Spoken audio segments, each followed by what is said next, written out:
السلام عليكم، كي دايرين؟ لاباس عليكم؟ نتمنى تكونوا بخير وعلى خير وفي احسن الاحوال وانتم كتشاهدوا هذا الفيديو.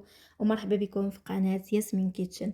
اليوم غادي نوجد معكم كيك المول العجيب، كيجي رائع جدا، خفيف وقطني. وكذلك غادي نشارك معكم كريمه اللي حتى هي كتجي زوينه بزاف. ندوزو على بركه الله المقادير وطريقه التحضير في نفس الوقت. غادي نحتاجو في المقادير جوج بيضات اللي يكونوا بحرارة المطبخ، غادي نضيف عليهم كاس الا ربع ديال السكر حبيبات، وغادي نضيف قشرة ديال الحامضة محكوكة، قبيصة ديال الملح لتحسين الذوق. وغادي نخلط هاد المكونات مزيان مزيان مع بعضياتهم بالطراب اليدوي، كيف ما تقدروا تستعملوا الطراب الكهربائي. من بعد كنزيدو كاس الا ربع ديال الزيت. القياسات كلها غادي تلقاوها عندي مكتوبه في صندوق الوصف بالمليلتر وبالغرام. كنخلطوا مزيان داك الزيت مع باقي المكونات، وكنضيفوا كاس مملوء ديال الحليب اللي حتى هو يكون درجه حراره المطبخ. وكيف ما تقدروا تعوضوا الحليب بيوغورت ديال الفانيلا. كتخلطوا مزيان، ومن بعد كنضيفوا الدقيق. عندي هنايا جوج كيسان عامرين اللي سبق لي وغربلتهم، كنضيفوهم هكا دفعه واحده. وغادي نضيف جوج خمارات من فئه 8 غرام ما يعادل 16 غرام. وغادي نخلط هاد المكونات مع بعضياتهم. غادي ندخلوا داك الكميه ديال الدقيق اللي ضفناه في الخليط حتى كنحصلوا على خليط ديال الكيك كيكون على هاد الشكل هذا. اخر اضافه كنضيفوا نصف عصير حامضه، قياس واحد جوج معالق كبار ديال العصير د الحامض. وغادي نخلطوا هكا شويه، وكنحصلوا على خليط ديال الكيك اللي كيكون القوام ديالو على هاد الشكل هذا. هنايا خديت المول العجيب، وغادي ناخد شويه ديال الزيت، غادي ندير فيه الدقيق وغادي نخلطهم مع بعضياتهم، وغادي ندهن بهم المول. جربوا هاد الطريقه هذه، فهي عمليه اكثر من اننا ندهنوا المول في الاول بالزيت وعاد نرشوه بالدقيق. فمن الاول كنخلطوهم هكا وكندهنوا بهم. الطريقه هذه سهله بزاف، ورا الكيك ما كيلصقش. جربوها في اي مول ديال الكيك عندكم وما غاديش يلصق لكم في مره. كيف ما شفتوا هنايا دهنتو مزيان بداك الخليط ديال الدقيق والزيت، وخويت فيه الخليط ديال الكيك، ضربته هكا مع سطح العمل باش يتقاد. وغادي ندخلو يطيب لمده ديال 35 دقيقه على درجه حراره الفرن 180. هنايا من بعد ما خرجته من الفران غادي نديمو ليه، كنخليوه هكا غير يتهوى واحد شويه، ما يبقاش سخون بزاف.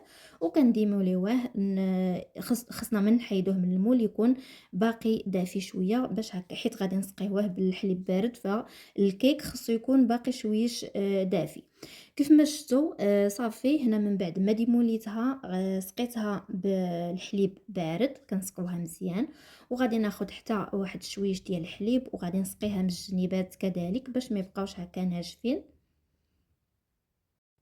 غادي نخليها على جنب تشرب على خاطرها، وندوزو نوجدو الكريمه اللي كنحتاجو فيها. كريمه الخفق او الكريمه السائله، قياس واحد جوج كيسان عامرين. غادي نضيف عليها بودينغ ديال الفانيلا. بالنسبه لهاد البودينغ غادي تلقاوه متوفر في محل ويلمارت. بالنسبه للناس اللي ساكنين في امريكا فهو كاين في محل ويلمارت، متوفر تماك بجميع النكهات. كنضيف نفس الكميه فقط، لانني استعملت نصف يطرو فقط ديال الكريمه. الا استعملتو يطرو كامل فانتوما كتضيفوا داك الظرف كامل ديال البودينغ. كنطربوا في المتوسط حتى كنحصلوا هكا على كريمه اللي كتكون لها هاد الشكل هذا، كتكون هكا عاقده وكتجي زوينه بزاف. هاد الكريمه هذه مخلطه مع هاد البودينغ.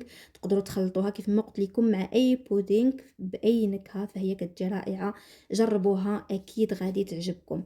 صافي، هنايا درت الكيك ديالي في الطبق ديال التقديم، وغادي ندوز نزوقو بالكريمه اللي وجدت معاكم. صافي، انا هنا درتها في الجيب الحلواني، وغادي نبدا هكا كندير هاد الوريدات هكايا.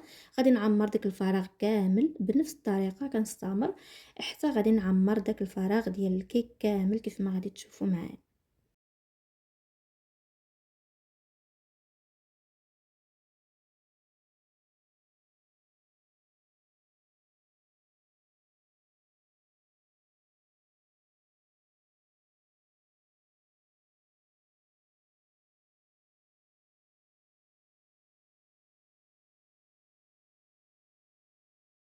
من بعد خديت شويه ديال الفريز وقطعته هكا طريفات، وغادي نبدا كنزوق به الكيك من الفوق. غادي ندير هكا طريفات في الجناب، وكذلك غادي ندير طريفات في الوسط. انا كنشارك معكم طريقه التزيين فقط هكا باش تاخذوا فكره وصافي. اما التزيين دائما كيبقى اختياري وعلى حسب الرغبه ديال كل واحد، تقدروا تزينوا كيف ما بغيتوا وتضيفوا الفواكه اللي بغيتوا واللي متوفرين عندكم بطبيعه الحال. صافي الشكل ديالها النهائي كتجي على هذا الشكل هذا. هنايا ضروري نقطع معكم هكا طريف باش تشوفوا من داخل ثاني كيف كتجي. راه كتجي زوينه بزاف، اكيد ان شاء الله الا جربتوها غادي تنال اعجابكم. والكيك كيجي خفيف بزاف واسفنجي. كيف ما شفتوا المقادير بساط متوفرين في كل بيت، وكيكه اللي كتجينا زوينه بزاف، لا في الشكل ديالها ولا في المذاق، كتجي رائعه جدا. جربوها وان شاء الله غادي تعجبكم.